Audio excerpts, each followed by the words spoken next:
Hi, I'm Rachel and this is Draco, and welcome back to Auxhart Gardening.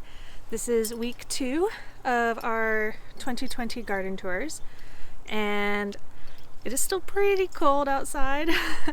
I can't go out without my gloves and my hat, but I am happy that the weather has decided to actually be winter, because it was a little concerning when the weather was pretending it was still fall and even spring. So today we are going to go around and look at how everything's doing now that it's actually experiencing right at or below freezing temperatures on a regular basis. My parents were just here visiting and they said the garden looks a lot bigger on camera than it does in person.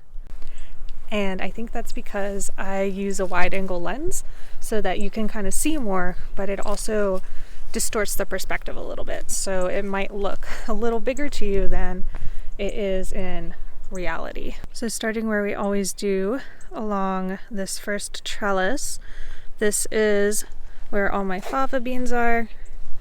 They haven't looked very different in a while. I think I found flowers on a few of them, but for the most part, they are not really flowering all that much. I think they were trying because the weather warmed up a bit and now it cooled off and they're like, hey, what happened? We thought it was time to flower. And so some of the flowers, you can see, they don't look all that great, not like how they should. I'm honestly thinking that it being a little cold and then warm for like more than a couple days, it was warm for like a couple weeks, and then getting cold again has been more damaging for these plants than if it had been cold consistently and even colder total, because the plants were just not prepared for how cold it was getting, because it happened very suddenly. There was like a 70-degree day and then the next day the highs were in the 40s, and these plants just were not adapted to it. It's like putting out a plant in the spring that you haven't hardened off. It grew in this warm weather and then suddenly you're exposing it to cold and it's like, what happened? So I think a lot of the garden is gonna be showing the signs of that stress. Some of them, but not all of them. Some plants are just much hardier than others, like spinach doing perfectly well. But if we walk on over to, say, this lettuce is not very happy with all the weather changes. And if we keep going down, you can see also this lettuce is looking a little better, but still the outer leaves, it is not very happy about that weather shift. But if we keep going, these kohlrabi, these look fine for the most part. And you can see they're starting to bulb up the way a kohlrabi should. I don't know how big they'll get, but these look like they're handling the quick shift in temperature better than most. Here's a look down the 2 Brassica rows. You can see we've got one row here and one row here. Remember, this is the one that was planted first, so all of these are much smaller. And if we go in closer, you can see some of these are also showing signs of not being super happy about the sudden temperature shift. Leaves are looking a little floppy. Although they are not completely destroyed, they are showing a little bit of signs of frost damage, which a plant like this, if it gets down to 30, like it should be able to handle that just fine. I think it's, again, just the suddenness of it. Garlic is more resilient, and it's not going to rely too much on these greens over the winter. It's mostly working on its root system, and I think it only has as much greens as it does, again, because it got warm and it thought it was spring and time to do the leaf thing.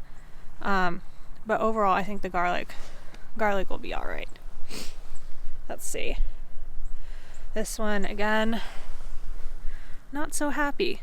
Still alive though. Still alive.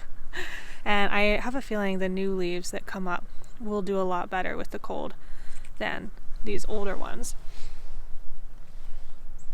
Right in here, actually, I've recently been noticing there should have been garlic in here, but I think I just like somehow entirely skipped planting right here because it came up very consistently everywhere else. This one might be one of the worst looking ones. Very obviously unhappy plant. I had to pull a little bit of broccoli off of this the other day because it thought that it needed to flower, and so the little head was opening up way before it was ready, and if I had let it go I wouldn't have gotten anything. Instead I got a little baby tiny thing, but it might still make some more little ones, so we'll leave it. If we come all the way down to the Brussels sprouts, they're looking the best out of this whole row. They seem to have a little more resilience to the temperature changes, although they're not looking perfect for sure. They definitely look better than some of those other ones that we saw. So directly next to that line of brassicas is my root veggies, which is just mainly the turnips at this point because other things have not done so well. But the turnips are doing great. I pulled some last week and made mashed turnips, and the others have continued to thrive in their absence. And I'm thinking maybe by next Sunday I will be able to have enough to share with my partner's family for our weekly dinner together. So I think that'll be really nice. And these turnips, the variety is White Lady, which I really like as a variety because the leaves are really smooth. Whereas if you look at, like say this radish here, the leaves are a little pokey and rough. And while all these leaves are technically edible, I don't want to eat a pokey leaf.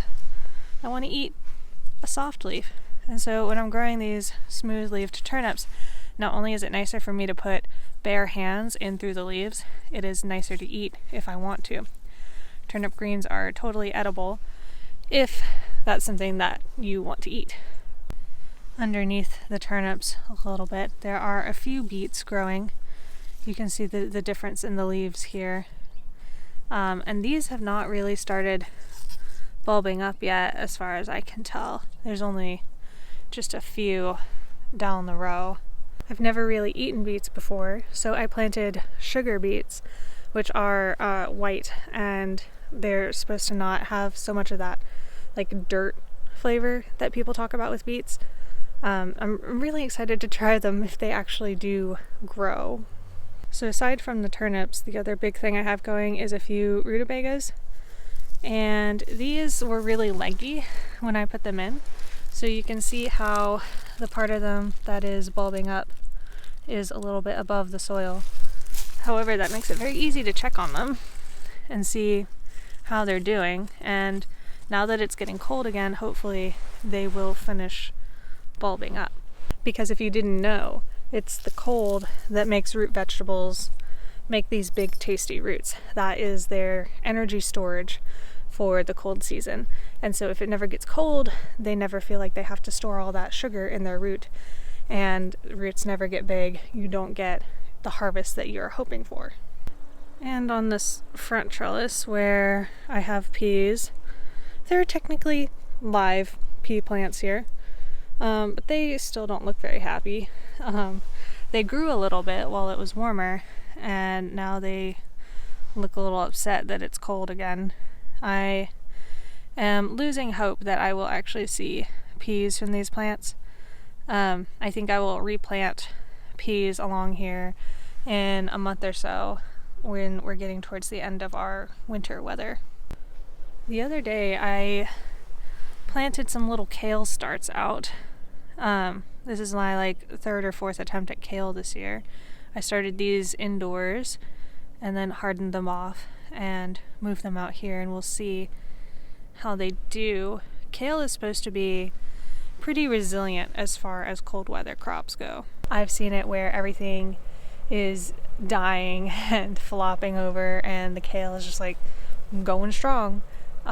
So technically it should be an easy thing to get going, and I'm not really sure why I'm having so much trouble with it this year, except for the fact that I probably didn't get it started soon enough. It can be a bit of a slow starter. The onions are looking pretty great though. You can see some of them are onto their fourth leaf there, which is pretty far along for middle of January on these guys. Oh, and before I forget, last week I think I mistakenly identified these as ground nests for wasps, which they are not. They are in fact little cup fungus, and that's still a good sign for the garden, but it is definitely not insect habitat. Another good sign for the garden is all of these little mushrooms that have been popping up. Again, I'm not entirely sure what they are, but the mushroom compost that I bought was for edible mushrooms that they were growing. So there's always a chance that some of the spores that keep coming up are edible.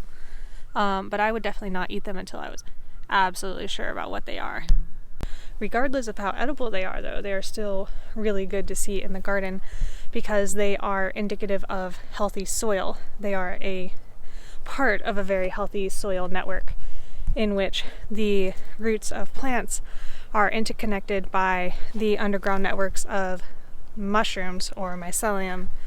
And there's this exchange of nutrients going on where the mushrooms gather little nutrients from the soil from far and wide and exchange that to the plant for sugars that the plant is making via photosynthesis. And all of that is so cool. I think I want to do a much larger video on how mushrooms interact with the garden. But mushrooms are almost always a really good sign in your garden, especially a variety of mushrooms. Okay, so lastly, we just have this final row over here, all the larger brassicas. These are looking better than everything else, all the other brassicas, I mean. And I have a feeling that I will get a harvest from them. The cauliflower did not go to flower the way that it could have given the warm weather. So I'm like really hopeful that it will have the time during cold to form a big head and not be kept artificially small the way that other broccoli was. And if we come down here, these ones on this end are starting to make Brussels sprouts. And as my mom asked when she was here, she was like, aren't these usually much taller with like big stalks that the Brussels sprouts are coming off of? And that answer is yes. This is not what it normally should look like. Normally it would have had time to grow a lot taller, and like it probably would have stretched out more, and there would be like an actual stalk going up with Brussels sprouts coming off of it. And these are just a little small. And again, I think that has to do with my timing. These got put in pretty late this year. While my parents were here, my dad also mentioned you guys never get to see other perspectives of the garden. So I don't normally come around at it from this side, and maybe it looks a bit different to you guys from here. Of course, I always see it from all these different angles because I'm walking around. Oh look, more mushrooms. All similar to those other ones we saw. But maybe it'll give you a better idea of the scale to kind of see it from this perspective. I mostly don't switch it up because I don't want you guys to get confused about what's where. And to end the garden tour, just a quick look at the raised bed. I don't know if I've told you guys this, but I don't plan to have just this one. I'm hoping to have at least 2 more here, and if that works out, maybe more going down this way. There gets to be a bit of a bump here where it wouldn't be flat enough to put one, but definitely still down in here would be a good area for raised beds. The onions that I planted around the edge of this are not quite as big as the ones that are in the ground, but this one's still starting to get on its 4th leaf, and everything else is kind of holding steady the way it does during the winter. So this week I started planning out the spring and the summer gardens, and if you want to see how I did that, I did make a video about that. It's not exactly a how to plan your garden, this is how I plan my garden. And I was really hoping that it could be sort of an inspiration to people who don't really know how to approach garden planning or feel like they are unhappy with the way that they are currently planning their garden. But coming up pretty soon is when I'm going to need to start seeds for some of the stuff in the summer garden. The tomatoes and peppers and eggplants and all of these things that need a long time to get large before they really start setting fruit. If you guys have any gardening topics that you're interested about coming into the gardening season, please let me know in the comments below so that I can plan out some content that will be particularly helpful for you guys. As always, you can follow me on Instagram. I am at Auxhart Gardening, and I just want to say thank you guys so much for watching, and until next time, I wish you happy gardening.